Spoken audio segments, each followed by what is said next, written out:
দৰ্শনত আমাৰ ৰাজ্যখনত এই উল্লেখযোগ্য পৰিৱৰ্তন সাধন হৈছে। তেখেতে নিজৰ আমাৰ ৰাজ্যখন তথা অঞ্চলটোৰ ব্ৰেণ্ড এম্বেছাডৰ বুলি ঘোষণা কৰাটোৱে অসম তথা উত্তৰ পূৰ্বাঞ্চলৰ প্ৰতি থকা তেখেতৰ গভীৰ স্নেহকৈ প্ৰতিফলিত কৰিছে।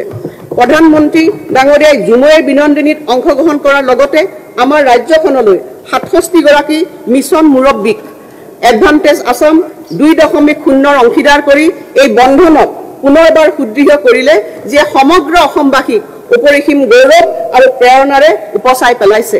তেখেতৰ অপৰিসীম সমৰ্থনে অসমৰ বিকাশৰ গতিপথ গঢ়ি তোলাত বিশেষকৈ এডভান্টেজ আছাম ২.০ বিনিয়োগ আৰু আন্তঃগাঁথনি সন্মিলন ২০২৫ৰ দৰে যুগান্তকাৰী পদক্ষেপসমূহক আগুৱাই নিয়াত যথেষ্ট সহায় কৰিছে। তেখেতে সদায় অসমৰ কাষত থিয় হোৱাৰ বাবে তেখেতক মই অন্তৰৰ পৰা গভীৰ কৃতজ্ঞতা জ্ঞাপন কৰিছোঁ। শেহতীয়াকৈ আমি বড়ো শান্তি চুক্তি, কাৰ্বি শান্তি চুক্তি, আদিবাসী শান্তি চুক্তি, আলফা শান্তি চুক্তি আৰু মেঘালয় তথা অৰুণাচল প্ৰদেশৰ সৈতে আন্তঃৰাষ্ট্ৰীয় সীমান্ত চুক্তিত স্বাক্ষৰ কৰিছোঁ। ফলস্বৰূপে ৰাজ্যখনত এক সুস্থিৰ আৰু শান্তিপূৰ্ণ পৰিৱেশে বিৰাজ কৰিছে। ৰাজ্যখনত স্থায়ী শান্তি স্থাপনৰ দিশত গুৰুত্বপূৰ্ণ ভূমিকা পালন কৰাৰ বাবে মই মাননীয় কেন্দ্ৰীয় গৃহমন্ত্ৰী অমিত শ্বাহ ডাঙৰীয়াক মোৰ আন্তৰিক কৃতজ্ঞতা জ্ঞাপন কৰিছোঁ।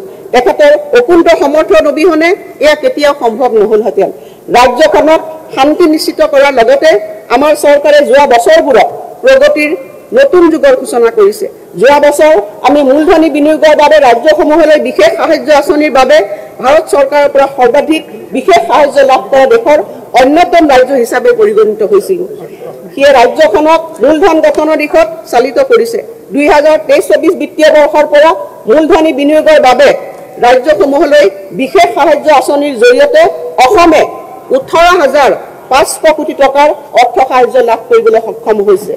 এয়া সম্ভৱ হৈছে মাননীয় কেন্দ্ৰীয় বিত্তমন্ত্ৰী শ্ৰীমতী নিৰ্মলা সীতাৰামন ডাঙৰীয়াই আগবঢ়োৱা নিৰন্তৰ সহায় সমৰ্থন আৰু পৰামৰ্শৰ বাবে। অসমৰ অৰ্থনৈতিক গাঁথনি সুদৃঢ় কৰাত আগবঢ়োৱা অৰিহণাৰ বাবে মই তেখেতৰ প্ৰতি গভীৰ কৃতজ্ঞতা জ্ঞাপন কৰিছোঁ। দশকজুৰি দেশৰ অন্য অংশৰ দ্ৰুত বিকাশৰ বিপৰীতে অসমৰ প্ৰগতি স্থবিৰপ্ৰায় হৈ আছিল। সেই অৱস্থা ৰূপান্তৰৰ বাবে ৰাজ্যখনত এক উৎসৰ্গীকৃত আৰু দক্ষ কৰ্মসংস্কৃতিৰ প্ৰয়োজন আছিল। মাননীয় মুখ্যমন্ত্ৰী ডক্টৰ হিমন্ত বিশ্ব শৰ্মা ডাঙৰীয়াৰ নেতৃত্বত আমি এই সময়ছোৱাত সেই কৰ্মস্পৃহা সফলতাৰে পুনৰ্জীৱিত কৰিবলৈ সক্ষম হলোঁ। মই ৰাজ্যখনত এক নতুন কৰ্মসংস্কৃতিৰ পৰিৱেশ সৃষ্টি কৰিবলৈ সক্ষম হোৱা মাননীয় মুখ্যমন্ত্ৰী ডাঙৰীয়াক আন্তৰিক অভিনন্দন জ্ঞাপন কৰিছোঁ। এটা বিৰামহীন কঠোৰ পৰিশ্ৰমৰ ফলস্বৰূপে অসমৰ বাজেটৰ আকাৰ আৰু ইয়াৰ প্ৰয়োগ ক্ৰমাগতভাৱে বৃদ্ধি পাইছে। অধ্যক্ষ মহোদয়, মই বিগত কেইটামান বছৰ অসমত বাজেট বাৰু এখন তালিকা গঠন আমি দাখিল কৰিছোঁ। ইয়াত আপোনালোকে দেখিব যে ২০১৫-১৬ বৰ্ষত বাজেট প্ৰাক্কলন আছিল ৬৪,১৪২ কোটি, সংশোধিত প্ৰাক্কলন আছিল ৬৪,৮১৭ কোটি আৰু মুঠ ব্যয় আছিল ৪১,৯৩১ কোটি আৰু বাজেট ব্যৱহাৰৰ শতাংশ আছিল ৬৩%। মূলধনী ব্যয় আছিল ২,৯৫১%। আৰু যদি আমি চাওঁ ২০২৪-২৫ বৰ্ষত বাজেট প্ৰাক্কলন হ'ল ১,৪৩,৮৯১ কোটি টকা, সংশোধিত প্ৰাক্কলন হ'ল ১,৬৮,৬৮৩ কোটি টকা।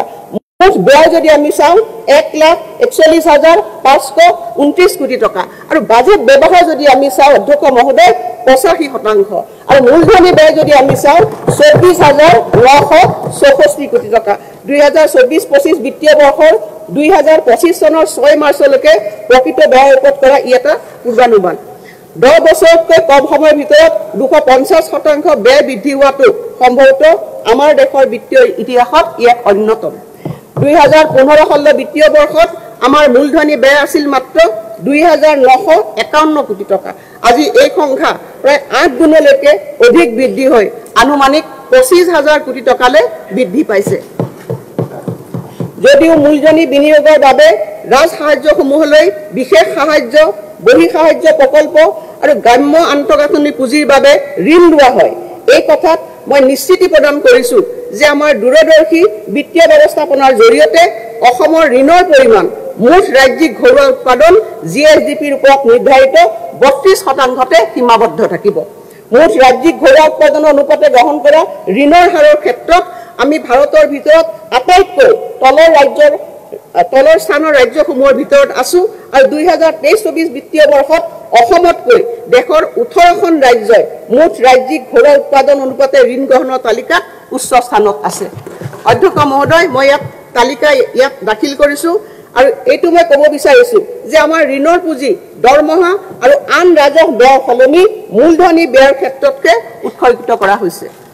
অসমৰ অৰ্থনৈতিক বিকাশে নতুন মাত্ৰা লাভ কৰাটোৱে ৰাজ্যৰ মুঠ ঘৰুৱা উৎপাদন আৰু জনমূৰি আয় বৃদ্ধিকে প্ৰতিফলিত কৰিছে।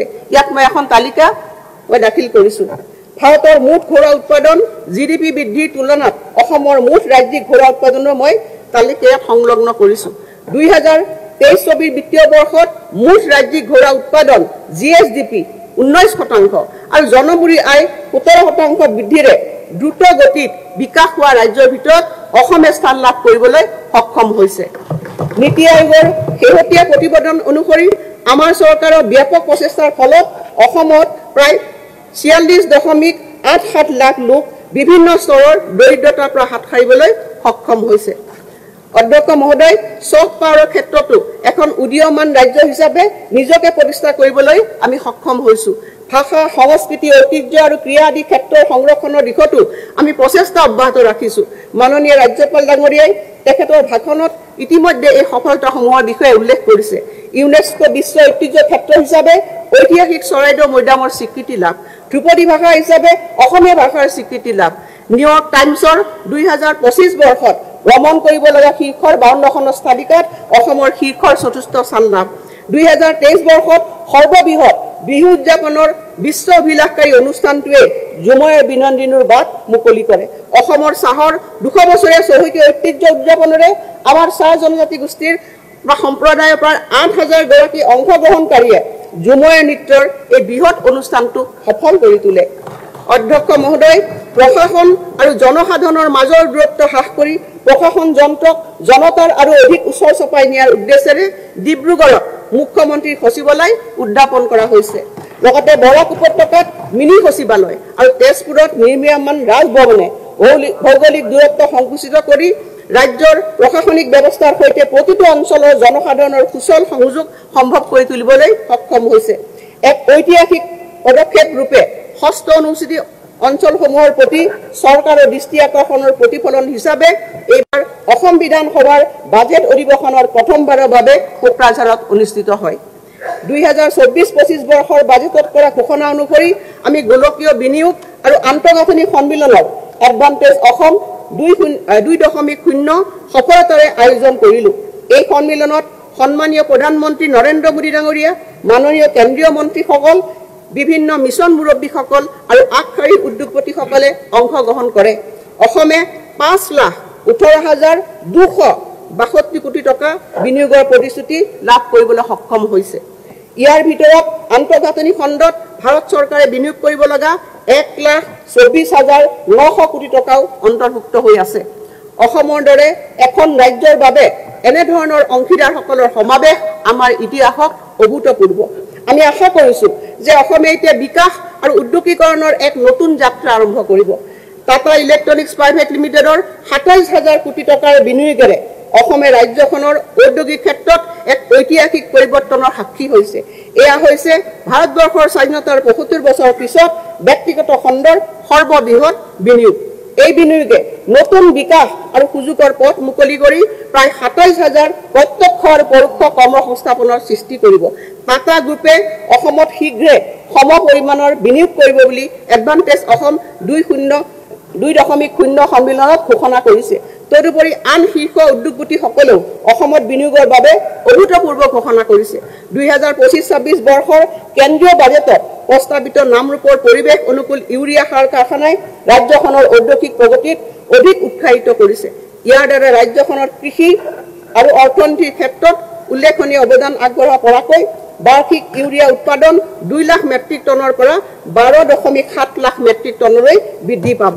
12,000 কোটি টকা বিনিয়োগেৰে অসমৰ বিকাশৰ বৰ্ণিল যাত্ৰাক অধিক শক্তিশালী কৰাৰ এই মহৎ পদক্ষেপৰ বাবে মই মাননীয় প্ৰধানমন্ত্ৰী শ্ৰী নৰেন্দ্ৰ মোদী ডাঙৰীয়াক আন্তৰিক ধন্যবাদ জ্ঞাপন কৰিছোঁ।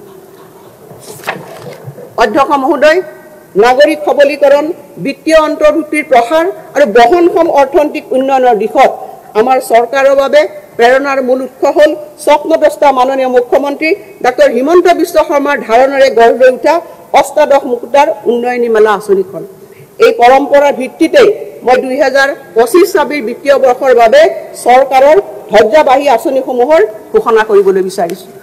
মই আহিছোঁ অধ্যক্ষ মহোদয়, এই আঁচনিৰ 1 নম্বৰ সিদ্ধান্তলৈ অৰুণোদয় 3.0 মহোদয়, অৰুণোদয় আঁচনি এখন আঁচনিয়ে নহয়, মহিলা সবলীকৰণ আৰু অৰ্থনৈতিক অন্তৰ্ভুক্তিকৰণৰ দিশত ই এক গণ আন্দোলন, যি অৰ্থনৈতিকভাৱে পিছপৰা লাখ লাখ পৰিয়ালৰ বিত্তীয় সুৰক্ষা আৰু মৰ্যাদা সুনিশ্চিত কৰিছে। বিভিন্ন লাভালাভক একত্ৰিত কৰি এই আঁচনিৰ অধীনত মাহিলী 1250 টকাকৈ আগবঢ়োৱা নগদ ধনে অসংখ্য পৰিয়ালক স্বাস্থ্য, পৰিপুষ্টি আৰু অত্যাৱশ্যকীয় প্ৰয়োজনীয়তা পূৰণৰ ক্ষেত্ৰত নিজস্ব অধিকাৰৰ অনুসৰি ব্যয় কৰাৰ স্বাধীনতা প্ৰদান কৰিছে আৰু ইয়াৰ ফলত এই পৰিয়ালসমূহে অধিক সুৰক্ষিত অনুভৱ কৰাৰ লগতে নতুন আত্মবিশ্বাসেৰে উদ্বুদ্ধ হ'বলৈ সক্ষম হৈছে। তৃণমূল পৰ্যায়ৰ উপান্ত শ্ৰেণীৰ লোকসকলৰ অৰ্থনৈতিক উন্নয়নৰ বাবে বৰ্তমানৰ ভাৰতৰ বহু ৰাজ্যই এই অৰুণোদয় আঁচনিখনক আৰ্হি হিচাপে গ্ৰহণ কৰিছে। প্ৰকৃতাৰ্থত এই ক্ষেত্ৰত অসমে আন ৰাজ্যসমূহৰ বাবে বাটপতীয়াৰ ভূমিকা গ্ৰহণ কৰাৰ লগতে সমগ্ৰ দেশখনৰ বাবে এক উল্লেখনীয় দৃষ্টান্ত হিচাপে বিবেচিত হৈছে। মই আজি এই ঘোষণা কৰিবলৈ পাই অত্যন্ত সুখী হৈছোঁ যে বিধৱাসকলৰ পেঞ্চন যাতে অৰুণোদয় সমপৰ্যায় হয় সেয়া নিশ্চিত কৰিবলৈ আমাৰ চৰকাৰে ৰাষ্ট্ৰীয় বিধৱা পেঞ্চন আঁচনি হিতাধিকাৰীলৈ টপ আপ পেঞ্চন আমি আগবঢ়াম। মহোদয়, আমি 2020 চনত অৰুণোদয় আৰম্ভ কৰি 18 লাখ মহিলাক সামৰি লৈছিলোঁ, যিটো 2023 চনৰ ডিচেম্বৰলৈ বৃদ্ধি হৈ 24 লাখ হয়গৈ। মই ঘোষণা কৰিব পাই ভাল পাইছোঁ যে 2025-26 বিত্তীয় বৰ্ষত অৰুণোদয় 3.0 অধীনত আমি হিতাধিকাৰী সংখ্যা 37.2 লাখলৈ আমি বৃদ্ধি কৰিম। 2025 বৰ্ষৰ 31 মাৰ্চৰ ভিতৰত বড়োলেণ্ড প্ৰাদেশিক অঞ্চলৰ বাহিৰে অন্যান্য অঞ্চলৰ বাবে আমি হিতাধিকাৰীৰ এখন চূড়ান্ত তালিকা প্ৰস্তুত কৰিব পাৰিম বুলি আশা কৰিছোঁ আৰু তাৰ বাবে সঠিক সময়ত আমি হিতাধিকাৰী বাছনি প্ৰক্ৰিয়া আৰম্ভণি কৰিম। আৰু অধ্যক্ষ মহোদয়, মই এই আঁচনিখনৰ বাবে 5,000 কোটি টকা আছুতীয়াকৈ ৰখাৰ প্ৰস্তাৱ দাখিল কৰিছোঁ। মুখ্যমন্ত্ৰীৰ মহিলা উদ্যমিতা অভিযান।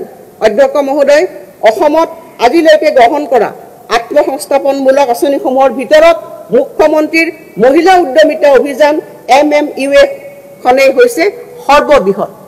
প্ৰাৰম্ভিক মূলধন হিচাপে 10,000 টকাৰ উদ্যমিতা পুঁজি আগবঢ়াই আমি গ্ৰামাঞ্চলৰ প্ৰায় 30 লাখ আত্মসহায়ক গোট আৰু নগৰাঞ্চলৰ 2 লাখ আত্মসহায়ক গোটৰ সদস্যক সামৰি ল'ম। এই পুঁজিৰ সদ্ব্যৱহাৰ কৰিবলৈ সক্ষম হ'লে বেংকৰ জৰিয়তে 25,000 টকাৰ ঋণ আগবঢ়োৱা হ'ব। এই ঋণৰ বিপৰীতে ৰাজ সাহায্য আগবঢ়োৱাবলৈ মই আজি ঘোষণা কৰিলোঁ। 2025 বৰ্ষৰ 1 এপ্ৰিলত বিহালী বিধানসভা সমষ্টিৰ পৰা এই আঁচনিখন শুভাৰম্ভ কৰাৰ কথা মই অৱগত কৰিবলৈ পাই নথৈ আনন্দিত হৈছোঁ। মুখ্যমন্ত্ৰীৰ মহিলা উদ্যমিতা আঁচনিৰ বাবে আমাৰ চৰকাৰে 3,038 কোটি টকা ব্যয় কৰিব। মুখ্যমন্ত্ৰীৰ নিযুত মইনা। মহাশয়, মুখ্যমন্ত্ৰীৰ নিযুত মইনা আঁচনিয়ে শিক্ষা সমাপ্ত নকৰাকৈ বিদ্যালয় ত্যাগ কৰা ছাত্ৰীৰ হাৰ হ্ৰাস তথা বাল্য বিবাহৰ দৰে কুসংস্কাৰ ৰোধ কৰি স্ত্ৰী শিক্ষাৰ প্ৰসাৰৰ ক্ষেত্ৰত যথেষ্ট ইতিবাচক প্ৰভাৱ পেলাবলৈ সক্ষম হৈছে। এই আঁচনিখন লিংগ সমতা আৰু ব্যাপক উন্নয়নৰ প্ৰতি থকা আমাৰ দায়বদ্ধতাৰ প্ৰতীক। 10 মাহৰ বাবে প্ৰতি মাহে একাদশ শ্ৰেণীৰ ছাত্ৰীসকলৰ বাবে 1,000 টকা, স্নাতক বৰ্ষৰ প্ৰথম শ্ৰেণীৰ ছাত্ৰীসকলৰ বাবে 1,250 টকা আৰু স্নাতকোত্তৰ তথা BEdৰ প্ৰথম বৰ্ষৰ ছাত্ৰীসকললৈ 2,500 টকাকৈ প্ৰদান কৰি স্ত্ৰী শিক্ষাক আগুৱাই নিয়াৰ লক্ষ্যৰে আমি এই আঁচনিখন আৰম্ভ কৰিছোঁ। আৰু যোৱা বৰ্ষত এই পদক্ষেপৰ জৰিয়তে প্ৰায় 1.8 লাখ ছাত্ৰী উপকৃত হৈছিল। অধ্যক্ষ মহোদয়, মই অতি সন্তুষ্টিৰে ঘোষণা কৰোঁ যে এই বৰ্ষত আমি 4,30,000 ছাত্ৰীলৈ নিযুত মইনা আঁচনিখন সম্প্ৰসাৰণ কৰাৰ পৰিকল্পনা গ্ৰহণ কৰিছোঁ। এই সম্প্ৰসাৰণে দ্বিতীয় বৰ্ষলৈ উত্তীৰ্ণ হোৱা ছাত্ৰীসকলক উপকৃত কৰাৰ লগতে প্ৰথম বৰ্ষত নামভৰ্তি কৰা ছাত্ৰীসকলকো ই সামৰি ল'ব। তদুপৰি চৰকাৰী শৈক্ষিক প্ৰতিষ্ঠানত নিজ ব্যয়েৰে পাঠ্যক্ৰমত অধ্যয়নৰত ছাত্ৰীসকলৰো এই সুবিধা সম্প্ৰসাৰণ কৰিবলৈ মই প্ৰস্তাৱ লৈছোঁ।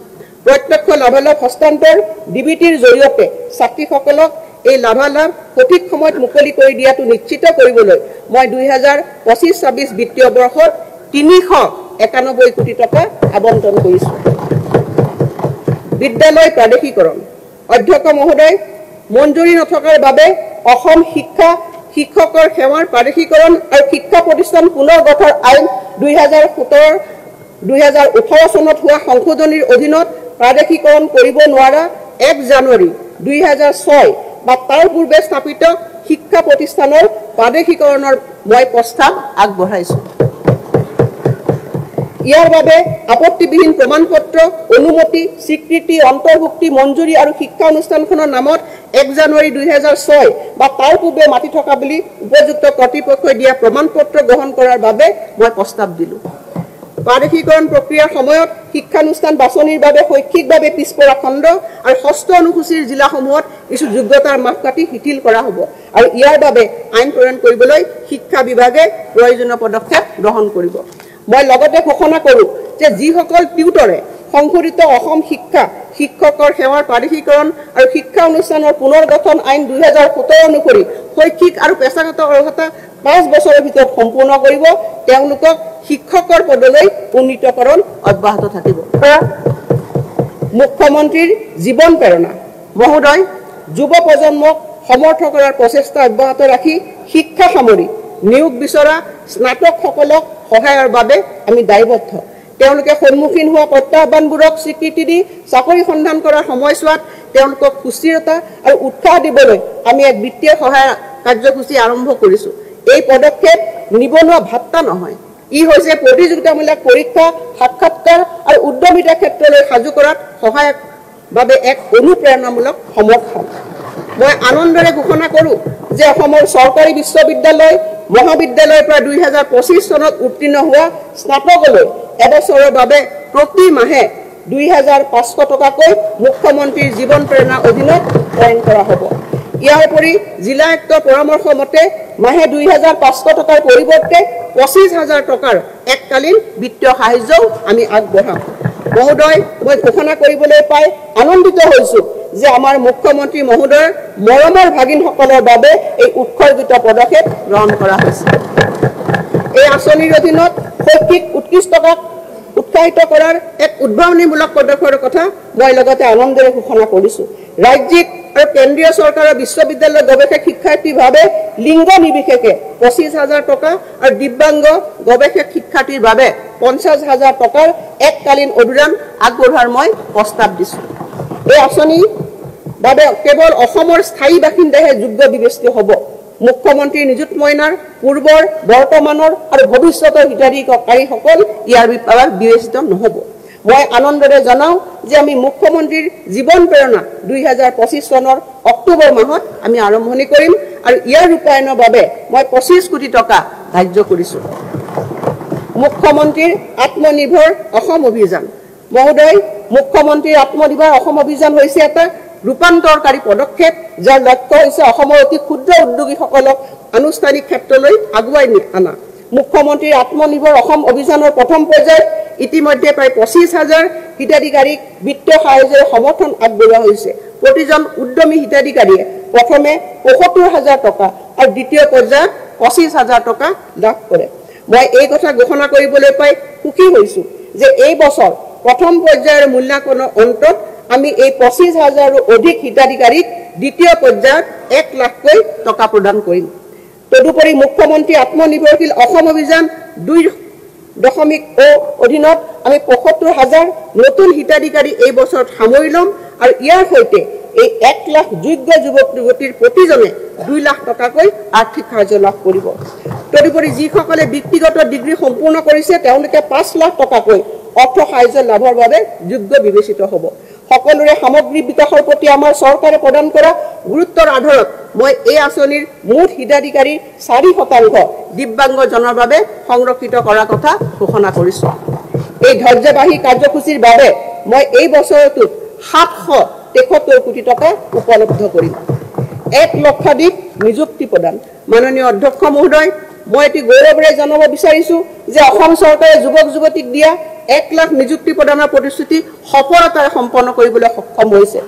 2025 চনৰ জানুৱাৰী মাহলৈ স্বচ্ছ আৰু নিকা নিযুক্তি প্ৰক্ৰিয়াৰ জৰিয়তে আমি 1,19,899 গৰাকী যুৱক যুৱতীক নিযুক্তি সম্পন্ন কৰিবলৈ সক্ষম হ'লোঁ। মই ইয়াত বিভাগ অনুসৰি তালিকা ইয়াত গাঁঠি দিছোঁ অধ্যক্ষ মহোদয়। এতিয়া আমি আমাৰ 1 লাখ নিযুক্তিৰ প্ৰতিশ্ৰুতি সীমা অতিক্ৰম কৰি অধিক নিযুক্তি প্ৰদানৰ দিশে আগবাঢ়িছোঁ। ইতিমধ্যে 40,697টা পদৰ বিজ্ঞাপন প্ৰকাশ কৰা হৈছে আৰু তাৰ লগত সামঞ্জস্য ৰাখি আমাৰ চৰকাৰে প্ৰদান কৰা মুঠ চাকৰিৰ সংখ্যা হ'বগে 1,60,596। অধ্যক্ষ মহোদয়, মই নিযুক্তিৰ প্ৰকাশিত বিজ্ঞাপনো ইয়াত গাঁঠি দিছোঁ। এই মহামান্য সদনৰ সন্মানীয় সদস্যসকলক অৱলোকনৰ অৰ্থে তথ্যসহ মোৰ বাজেট বক্তৃতাৰ প্ৰতিলিপি সম্বন্ধিত এটা পেন ড্ৰাইভ আগবঢ়াইছোঁ। এয়া হৈছে এক প্ৰাৰম্ভিক প্ৰতিবেদন। নিযুক্তি প্ৰক্ৰিয়া সম্পূৰ্ণ হোৱাৰ পিছত 2025 চনৰ অক্টোবৰ মাহত প্ৰতিজন বাছনিকৃত প্ৰাৰ্থীৰ নামসহ বিস্তাৰিত ৰূপত এখন পুস্তিকা প্ৰকাশ কৰা হ'ব। খাদ্য সুৰক্ষাৰ নিশ্চিতি, ৰাষ্ট্ৰীয় খাদ্য সুৰক্ষা আইনৰ হিতাধিকাৰীলৈ অতিৰিক্ত লাভ। মহোদয়, ৰাষ্ট্ৰীয় খাদ্য সুৰক্ষা আইন NFSA 2013 অধীনত ৰাজ্যৰ 84% গ্ৰাম্য লোক আৰু 60% নগৰীয়া লোকলৈ খাদ্য যোগান ধৰা হৈছে।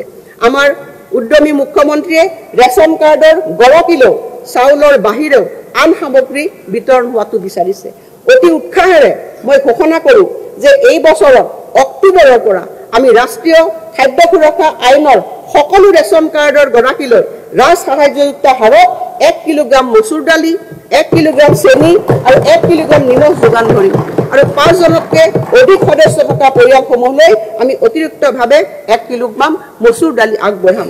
আৰম্ভণিতে মই প্ৰতি কিলোগ্ৰাম মচুৰ দালিত 25 টকাকৈ, প্ৰতি কিলোগ্ৰাম চেনিত 20 টকা আৰু প্ৰতি কিলোগ্ৰাম নিমখত 10 টকাকৈ ৰাজ সাহায্যৰ প্ৰস্তাৱ কৰিছোঁ। প্ৰতিটো সামগ্ৰীৰ মূল্য সূচাংকৰ ওপৰত ভিত্তি কৰি ৰাজ সাহায্যৰ হাৰ ভিন্ন হ'ব আৰু আমি লগতে সুলভ মূল্যৰ দোকানসমূহলৈ আনুষংগিক কমিশ্যন আৰু পৰিবহণ ব্যয় আদায় দিম।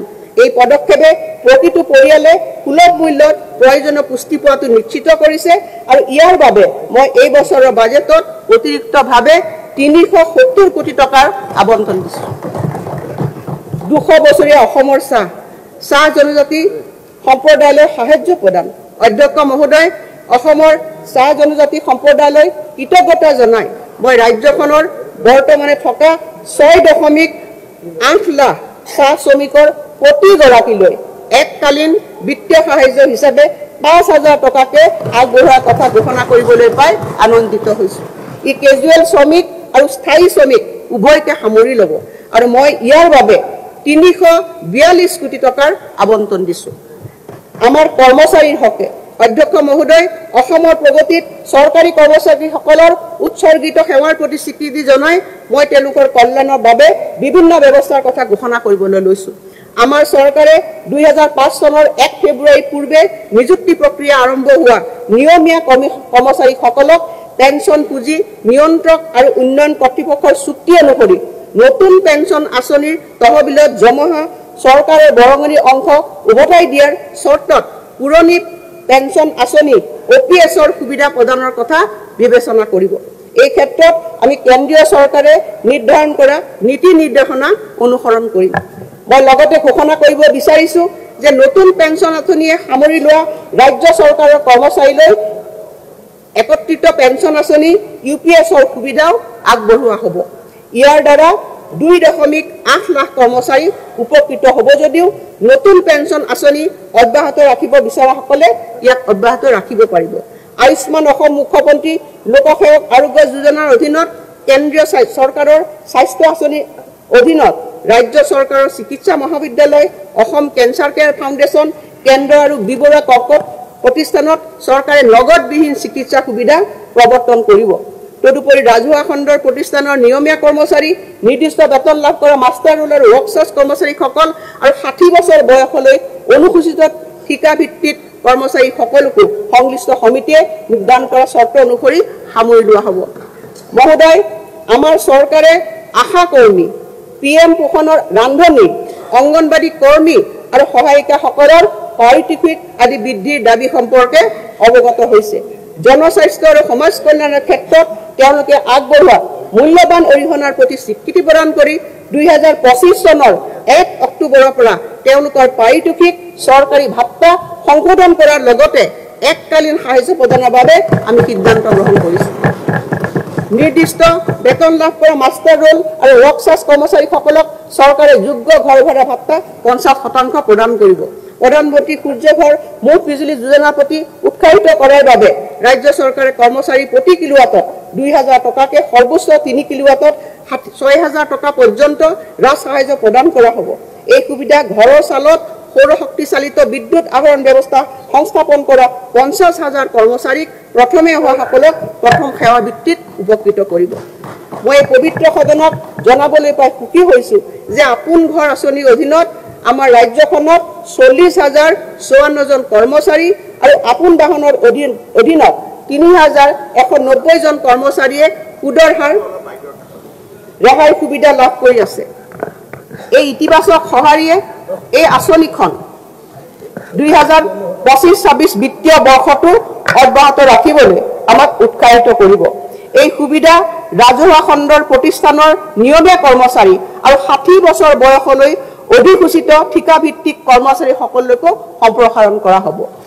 শূন্য ব্যয় দুৰ্ঘটনা আৰু মৃত্যু বীমা জিৰ' কষ্ট এক্সিডেণ্ট এণ্ড ডেথ ইঞ্চুৰেঞ্চৰ সুবিধা ঠিকাভিত্তিক আৰু ৰাজহুৱা খণ্ডৰ প্ৰতিষ্ঠানৰ সেইসকল কৰ্মচাৰীলৈকে সম্প্ৰসাৰিত কৰাৰ কথা মই ঘোষণা কৰিলোঁ যিসকলে তালিকাভুক্ত বাণিজ্যিক বেংকৰ পৰা দৰমহা লৈ আছে। অধ্যক্ষ মহোদয়, মই এতিয়া 11 নম্বৰলৈ আহিছোঁ। কিতাপৰ বৰ্ষ সাহিত্য চৰ্চাৰ প্ৰসাৰ আৰু গতিশীল গ্ৰন্থ সংস্কৃতি ধৰি ৰাখিব পৰাকৈ সাহিত্যৰ বিকাশ আৰু গ্ৰন্থৰ সৈতে জনসাধাৰণক জড়িতকৰণৰ উৎসাহ যোগোৱাত সমৰ্থন আগবঢ়াবলৈ আমি পৰিকল্পনা গ্ৰহণ কৰিছোঁ। মই ঘোষণা কৰিবলৈ পাই আনন্দিত হৈছোঁ যে সৃষ্টিশীল বিজ্ঞানসন্মত আৰু শৈক্ষিক বিষয়ক লিখনিত বৰঙণি আগবঢ়োৱাসকলক গুৰুত্ব প্ৰদান কৰি আমি 1000 যুৱ লেখকলৈ 25,000 টকাকৈ বিত্তীয় সমৰ্থন আগবঢ়াম। আমি অসম প্ৰকাশন পৰিষদৰ অনুমোদন ক্ৰমে গ্ৰন্থমেলা অনুষ্ঠিত কৰিবলৈ জিলা সদৰৰ বাবে 5 লাখ আৰু সমজিলা সদৰৰ বাবে 2.5 লাখ টকাকৈ বিত্তীয় সাহায্য আগবঢ়াম। মই প্ৰস্তাৱ কৰোঁ যে চৰকাৰী অনুষ্ঠানসমূহত সকলো চৰকাৰী উপহাৰ গ্ৰন্থ ৰূপত হোৱা উচিত, যাতে এই গ্ৰন্থসমূহৰ জৰিয়তে সংস্কৃতিৰ জ্ঞান আৰু বৌদ্ধিক সমৃদ্ধি ধৰি ৰাখিব পৰা যায়। সমাজত অধ্যয়ন সংস্কৃতিক উৎসাহ যোগাবলৈ ব্যক্তিগত অনুষ্ঠান যেনে জন্মদিন, বিবাহ ইত্যাদিত গ্ৰন্থ উপহাৰৰ সংস্কৃতি গঢ়ি তুলিবলৈ মই অসমৰ জনসাধাৰণক আহ্বান জনাইছোঁ। লগতে চৰকাৰী কৰ্মচাৰীসকলক গ্ৰন্থ ক্ৰয়ৰ বাবে 1000 টকাকৈ অতিৰিক্ত এককালীন অনুদান আমি আগবঢ়াম। বিস্তাৰিত অসম দৰ্শন। অধ্যক্ষ মহোদয়, অসম দৰ্শন আঁচনিৰ অধীনত আমাৰ চৰকাৰে ঐতিহ্য সংৰক্ষণ আৰু আন্তঃগাঁথনি উন্নয়ন কৰিবৰ কাৰণে 17,000তকৈ অধিক ধৰ্মীয় প্ৰতিষ্ঠানলৈ সহায় আগবঢ়াইছে। মই বিস্তাৰিত অসম দৰ্শন আঁচনিৰ অধীনত অসমত 25,000 নামঘৰ আৰু আন ধৰ্মীয় প্ৰতিষ্ঠানলৈ বিত্তীয় সাহায্য ঘোষণা কৰিবলৈ ধৰিছোঁ।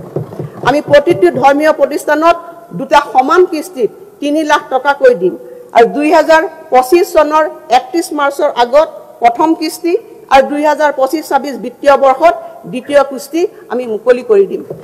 এই উদ্দেশ্যে মই 420 কোটি টকা আগবঢ়াইছোঁ। সুলভ বিদ্যুৎ। অধ্যক্ষ মহোদয়, সুলভ আৰু নিৰ্ভৰযোগ্য বিদ্যুৎ প্ৰতিটো পৰিয়ালৰ বাবে এটা মৌলিক প্ৰয়োজন। গ্ৰাহকসকলৰ বিত্তীয় বোজা সহজসাধ্য কৰাৰ বাবে লক্ষ্য নিৰ্ধাৰিত সাহায্যৰ মাপকাঠি পৰিৱৰ্তন কৰিবলৈ পাই মই সুখী হৈছোঁ আৰু এই ব্যৱস্থাই 2025 চনৰ 1 মে'ৰ পৰা নিম্ন আৰু মধ্যবিত্ত গ্ৰাহকসকলক প্ৰত্যক্ষভাৱে লাভান্বিত কৰিব। মই প্ৰতি মাহত 120 ইউনিট খৰচ কৰা জীৱনধাৰা আৰু ঘৰুৱা শ্ৰেণীৰ গ্ৰাহকসকল ডমেষ্টিক কেটাগৰী কনজিউমাৰ্ছক প্ৰতিটো ইউনিটত 1 টকাকৈ হ্ৰাসৰ প্ৰস্তাৱ আগবঢ়াইছোঁ। এই ব্যৱস্থাই মুঠ 68 লাখ গ্ৰাহকৰ ভিতৰত 48 লাখ গ্ৰাহকক সকাহ দিব। এই উদ্দেশ্যে মই এই বছৰত 300 কোটি টকাৰ লক্ষ্য নিৰ্ধাৰিত ৰাজ সাহায্য আগবঢ়াম। যদি অসম শক্তি বিতৰণ কোম্পানী লিমিটেডে ৰাজহ সংগ্ৰহত ইতিবাচক ধাৰা প্ৰদৰ্শন কৰি থাকিব পাৰে তেন্তে মই এই মাচুল পুনৰ হ্ৰাস কৰাৰ বাবে বিবেচনা কৰিম। অসমৰ অন্নদাতালৈ সহায়। আমাৰ চৰকাৰে কৃষকসকলৰ পৰা প্ৰত্যক্ষভাৱে ধান আৰু সৰিয়হ ক্ৰয় কৰাৰ বাবে গ্ৰহণ কৰা অভিলাষী আঁচনিখনে সমগ্ৰ ৰাজ্যখনতে কৃষকসকলৰ মনোবল বৃদ্ধি আৰু হাজাৰ হাজাৰ কৃষকৰ অৰ্থনৈতিক সুস্থিৰতা সুনিশ্চিতকৰণত এক গুৰুত্বপূৰ্ণ ভূমিকা গ্ৰহণ কৰিছে। এই বছৰ ন্যূনতম সমৰ্থন মূল্যৰ উপৰি প্ৰতি কুইণ্টলত থকা ধানত 250 টকা প্ৰতি কুইণ্টেল গুম ধানত মেইজত 250 টকা আৰু প্ৰতি কুইণ্টেল সৰিয়হত 500 টকাকৈ চৰকাৰী সাহায্য আগবঢ়াবলৈ মই প্ৰস্তাৱ কৰিছোঁ এতিয়া আমাৰ কৃষকসকলে প্ৰতি কুইণ্টেল ধানৰ বাবদ 2550 টকা গম ধানৰ বাবদ 2475 টকা আৰু সৰিয়হৰ বাবে 6450 টকা সমৰ্থন মূল্য লাভ কৰিব সৰিয়হৰ উৎপাদন বৃদ্ধি কৰিবলৈ আৰু স্থানীয় কৃষকসকলৰ অৰ্থনৈতিকভাৱে সবল কৰিবলৈ মই জিলা সৰিয়হ অভিযান পদক্ষেপ ডিস্ট্ৰিক্ট মাষ্টাৰ্ড মিছন ইনিচিয়েটিভৰ কথা ঘোষণা কৰিছোঁ ইয়াৰ অধীনত বিশুদ্ধ তথা উচ্চমানৰ সৰিয়হৰ তেল উৎপাদন কৰিব পৰাকৈ সৰিয়হ ক্ৰয় আৰু পেৰাৰ ক্ষেত্ৰত স্থানীয় কৃষক উৎপাদন কোম্পানীসমূহক আমি সহায় কৰিম প্ৰতিখন অংশগ্ৰহণকাৰী জিলাই নিজা নিজা ব্ৰেণ্ডৰ সৰিয়হ তেল প্ৰস্তুত কৰিব লাগিব যাৰ ফলত কৃষকসকলৰ বাবে বিপণনৰ উন্নত সুবিধা আৰু মূল্য সংযুক্ত হ'ব এই অভিযানৰ লক্ষ্য হৈছে সমগ্ৰ অসমতে এটা সৰিয়হৰ আন্দোলন গঢ়ি তোলা গ্ৰাম্য উদ্যোগীকৰণক উদগনি যোগোৱা আৰু এক সমৃদ্ধিশালী সৰিয়হৰ অৰ্থনীতি গঢ়ি তোলা মুখ্যমন্ত্ৰী উৎকৰ্ষ যোজনাৰ লক্ষ্য হৈছে কৃষক উৎপাদক সংস্থাসমূহক শক্তিশালী কৰা কৃষি যান্ত্ৰিকীকৰণ ফসল চপোৱাৰ পিছত প্ৰক্ৰিয়াকৰণ সামৰ্থ্য বৃদ্ধি আৰু কৃষি কৰ্ম পৰিচালনা ব্যয়ৰ বাবে মই প্ৰায় 500টা কৃষক উৎপাদক সংস্থাক 10 লাখ টকাকৈ প্ৰদান কৰিম তদুপৰি এই বছৰৰ বাবে 15 কোটি টকাৰ প্ৰাৰম্ভিক কৰ্পাছ পুঁজিৰে এখন ঋণ প্ৰত্যাভূতি পুঁজি আঁচনি ক্ৰেডিট গ্যাৰান্টি ফাণ্ড স্কিমৰ প্ৰস্তাৱ কৰিছোঁ ইয়াৰ দ্বাৰা ঋণ প্ৰদানকাৰী সংস্থাসমূহে কৃষক উৎপাদক সংস্থাসমূহক বন্ধনমুক্ত ঋণ প্ৰদান কৰিবৰ কাৰণে সক্ষম হ'ব কোল্টেল ফ্ৰী ঋণ প্ৰদান কৰিবলৈ সক্ষম হ'ব আন্তঃগাঁথনি উন্নয়নৰ জৰিয়তে বিকাশ ত্বৰান্বিতকৰণ অধ্যক্ষ মহোদয় অসমৰ আন্তঃগাঁথনি উন্নয়নৰ লক্ষ্যৰে এলানি ৰূপান্তৰকাৰী প্ৰকল্প হাতত লোৱাৰ বিষয়ে মই প্ৰস্তাৱ কৰিছোঁ অসম মালাৰ অধীনত মই এক জিলা এক পথ এই প্ৰকল্পৰ বিষয়ে ঘোষণা কৰিবলৈ বিচাৰিছোঁ ইয়াৰ অধীনত প্ৰতিখন জিলাতে 25 কিলোমিটাৰ দৈৰ্ঘ্যৰ পথ নিৰ্মাণ হ'ব সৰ্বমুঠ ৰাজ্যখনত 2625 কোটি টকা ইয়াত ব্যয় হ'ব অধ্যক্ষ মহোদয় নগৰীয়া যোগাযোগ ব্যৱস্থাৰ উন্নয়ন সাধনৰ অৰ্থে আমি শিলচৰ চহৰত এখন উৰণ সেতু নিৰ্মাণ কৰিম আৰু ইয়াৰ বাবে প্ৰায় ব্যয় হ'ব 700 কোটি টকা ডিব্ৰুগড়ক অসমৰ দ্বিতীয়খন ৰাজধানী হিচাপে গঢ়ি তোলাৰ সংকল্পৰে আমি ডিব্ৰুগড়ত এটা নতুন বিধানসভা ভৱন আৰু বিধায়কৰ হোষ্টেল নিৰ্মাণ কৰিম আৰু ইয়াৰ বাবে 200 কোটি টকা ধাৰ্য কৰা হৈছে নতুনকৈ গঠিত সমজিলাসমূহত শাসন ব্যৱস্থা উন্নত কৰাৰ অৰ্থে আমি 17টা স্থায়ী কাৰ্যালয় গৃহ নিৰ্মাণ কৰিম আৰু ইয়াৰ বাবেও যথেষ্টখিনি পুঁজি ইয়াত আমি ধাৰ্য কৰিছোঁ প্ৰায় 331 কোটি টকা আমাৰ স্বাস্থ্য সমাজ অধিক শক্তিশালী কৰি তুলিবলৈ আমি দৰঙত এখন চিকিৎসা মহাবিদ্যালয় স্থাপন কৰিম আৰু এই মহাবিদ্যালয়ৰ কাৰণে অধ্যক্ষ মহোদয় এই বাজেটত আমি 582 কোটি টকা ধাৰ্য কৰিছোঁ আমি কাৰ্বি আংলঙত এখন কৃষি মহাবিদ্যালয় এখন পশু চিকিৎসা মহাবিদ্যালয় আমি নিৰ্মাণ কৰিম আৰু ইয়াৰ বাবে বাজেটত 206 কোটি টকা আৰু 374 কোটি টকা ধাৰ্য কৰা হৈছে আমি শ্ৰীভূমি জিলাৰ পাথাৰকান্দিত এখন কৃষি মহাবিদ্যালয় স্থাপন কৰিম আমি দশম অসম আৰক্ষী বেটেলিয়নক গুৱাহাটীৰ পৰা সোণাপুৰৰ কচুতললৈ স্থানান্তৰ কৰিম আৰু ইয়াৰ দ্বাৰা জনজাতীয় লোকসকলে তেওঁলোকৰ জনজাতীয় বেল্টত থকা ভূমিত হোৱা বেদখলৰ পৰা সুৰক্ষা লাভ কৰিব ইয়াৰ উপৰি এই ব্যৱস্থাই আধুনিক আন্তঃগাঁথনি সহ এখন বিশ্বমানৰ কেন্দ্ৰীয় ব্যৱসায়িক জিলা গঢ়ি তোলাৰ ক্ষেত্ৰত চৰকাৰক সুযোগ প্ৰদান কৰিব অধ্যক্ষ মহোদয় মই প্ৰতিটো প্ৰকল্পৰ ওপৰত বিশদভাৱে ব্যাখ্যা আগবঢ়োৱাৰ পৰিৱৰ্তে মই তাত তালিকা এখন গাঁঠি দিছোঁ যিয়ে ইয়াৰ প্ৰাক্কলনত কিমান পুঁজি আছে তাক ধাৰ্য কৰিছে অসমৰ ঔদ্যোগিক পৰিৱেশ শক্তিশালীকৰণ অধ্যক্ষ মহোদয় এডভান্টেজ আসাম 2.0 অসমত এক ঔদ্যোগিকৰণৰ পৰিৱেশ সৃষ্টি কৰিছে অৱশ্যে প্লাগ এণ্ড প্লে আন্তঃগাঁথনিৰ সৈতে উপযুক্ত ঔদ্যোগিক উদ্যান অভিযানে উদ্যোগসমূহক স্থান আগবঢ়োৱাটো এক প্ৰত্যাহ্বান হ'ব এই কথা উপলব্ধি কৰি মই ডিব্ৰুগড় গোলাঘাট শিলচৰ জাগিৰোড পলাশবাৰী তেজপুৰ আৰু নলবাৰীত ভূমিৰ উপলব্ধতা সাপেক্ষে উচ্চমানৰ ঔদ্যোগিক সা সুবিধাৰে নতুন ঔদ্যোগিক উদ্যান গঢ়ি তোলাৰ বাবে প্ৰস্তাৱ লৈছোঁ ইয়াৰ বাবে আমি পৰ্যায়ক্ৰমে 500 কোটি টকা ব্যয় কৰিম ইয়াৰ লগতে আমি এছীয় উন্নয়নী বেংকৰ বিত্তীয় সাহায্যৰে জাগিৰোড আৰু পলাশবাৰীত নতুন বৃহৎ টাউনশ্বিপ প্ৰকল্প ৰূপায়ণৰ পৰিকল্পনা কৰিছোঁ আৰু ইয়াৰ বাবে ৮,০০০ কোটি টকাৰ এটা প্ৰকল্প ৰূপায়ণ কৰিবলৈ উদ্যোগ লোৱা হৈছে। ঔদ্যোগিক বিকাশ অধিক ত্বৰান্বিত কৰিবলৈ মই ৰাজ্যখনত এটা ঔদ্যোগিক ভূমি বেংক গঢ়ি তোলাৰ কথা ঘোষণা কৰিছোঁ। বৰ্তমান আমাৰ ৩,১০০ একৰ আবণ্টনযোগ্য ভূমিসহ ৬,৫০০ একৰ ঔদ্যোগিক ভূমি আছে। ইয়াৰ উপৰিও ১১,৬৬০ একৰ ভূমি উন্নয়ন সাধন কৰিবলৈ লোৱা হৈছে। পৰ্যায়ক্ৰমে অসমক এক শক্তিশালী ঔদ্যোগিক পৰিৱেশ গঢ়ি তোলাৰ অৰ্থে মই এই পদক্ষেপসমূহৰ বাবে ২,০০০ কোটি টকাতকৈ অধিক ধন মোৰ বাজেটত আবণ্টন দিছোঁ। বনবিত্ত অভিযান অধ্যক্ষ মহোদয়, মাননীয় প্ৰধানমন্ত্ৰী শ্ৰী নৰেন্দ্ৰ মোদী ডাঙৰীয়াই তেখেতৰ মন কী বাত অনুষ্ঠানত নেপিয়াৰ ঘাঁহ খেতিৰ জৰিয়তে মানুহ জন্তুৰ সংঘাত দূৰীকৰণৰ ক্ষেত্ৰত অসমৰ প্ৰচেষ্টাৰ শলাগ লৈছে।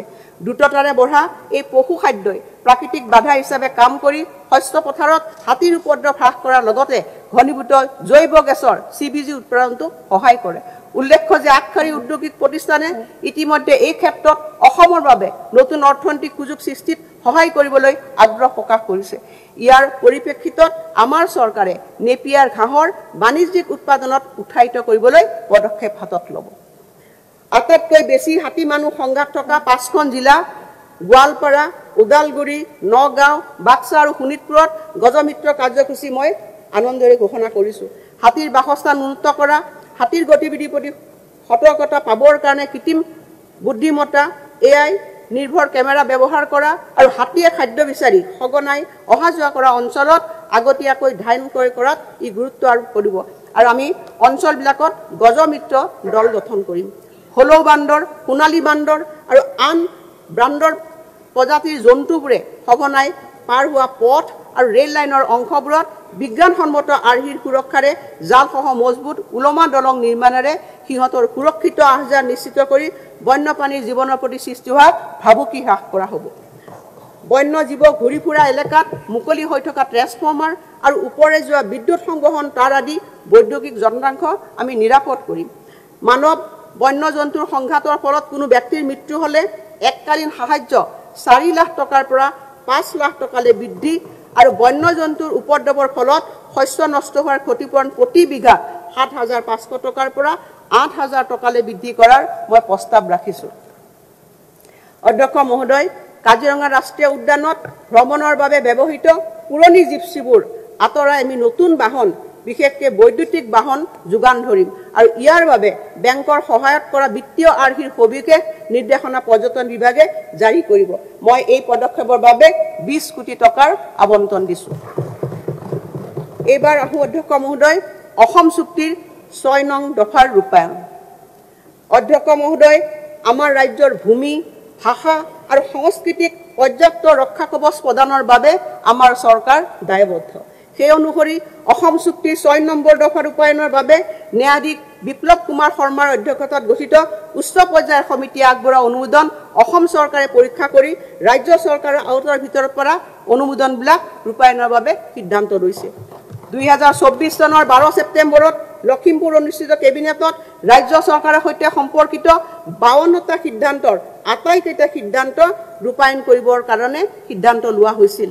আমি সদৌ অসম ছাত্ৰ সন্থাৰ সৈতে আলোচনা অব্যাহত ৰাখিছোঁ আৰু এতিয়ালৈকে ৩৯টা অনুমোদন ৰূপায়ণৰ কাৰ্য পৰিকল্পনা প্ৰস্তুত কৰিবলৈ পাৰস্পৰিক সন্মতিত উপনীত হৈছোঁ। মই নিম্নোক্ত গুৰুত্বপূৰ্ণ সিদ্ধান্তসমূহ ঘোষণা কৰিছোঁ। গৱেষণা কাৰ্য আৰু সংৰক্ষণ তথা নথিভুক্তিকৰণ আদিৰ বাবে আধুনিক প্ৰযুক্তি আহৰণ কৰিবলৈ মই শ্ৰীমন্ত শংকৰদেৱ কলাক্ষেত্ৰলৈ ২টা সম পৰিমাণৰ বাৰ্ষিক কিস্তিত ১০০ কোটি টকাৰ এককালীন অনুদান আগবঢ়োৱাৰ কথা ঘোষণা কৰিছোঁ।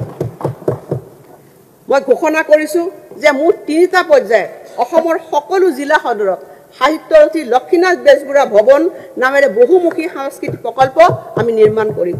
প্ৰতিটো প্ৰকল্প অত্যাধুনিক প্ৰেক্ষাগৃহ, বীথিকা আদিৰে সুসজ্জিত হ'ব আৰু প্ৰেক্ষাগৃহসমূহত সাহিত্যৰথী লক্ষ্মীনাথ বেজবৰুৱাৰ জীৱন তথা প্ৰদৰ্শিত হ'ব।